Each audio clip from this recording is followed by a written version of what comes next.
Okay, earlier today I posed the question, does the height of a rub determine the size or age of a buck that made it? And the answer to that is usually true. Not always, but usually true. Hey, Coco Girl. And today I'm going to do a little demonstration to show why I make that claim. In tracking bucks, big mature bucks, oftentimes I see them rubbing smaller stuff, and they don't rub it high. And I never really paid attention until I really gave it some thought. And there's I think a real logical reason why they don't rub the smaller stuff high. Here's a typical little branch that a buck might come along and decide to rub on.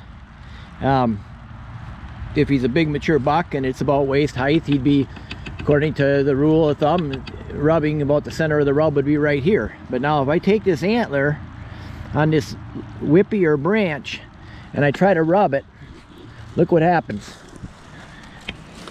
I can push the thing right over to the ground and I can't leave a mark on it. Okay? So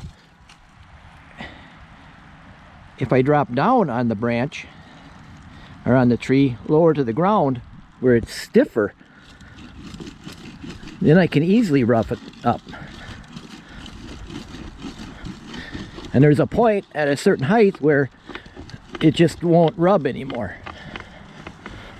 But if I drop back down, it's stiff enough that I can rip it up.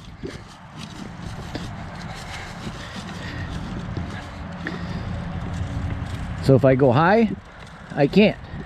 Now I've seen them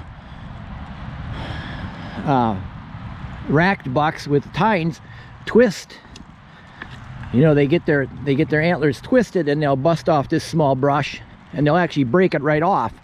But as far as leaving a rub, you come through the woods and you see this rub and you say, oh, it's really low to the ground, it's a little buck, by conventional thought.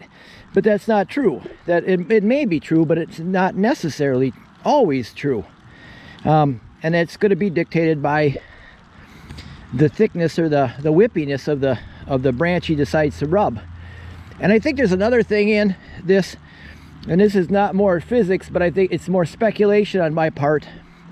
I have a funny feeling that these deer like to choose a certain size tree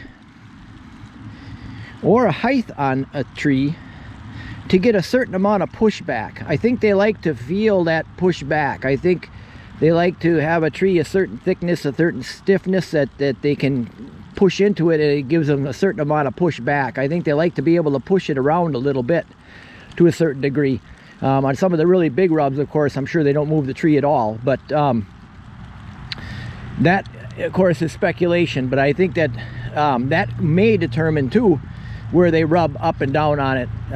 They might lower down on a lighter branch just to get the certain amount of pushback that they want from that branch when they're rubbing it.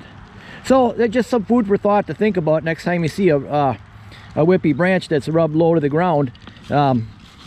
It might not necessarily be made by a smaller buck just because it's low to the ground.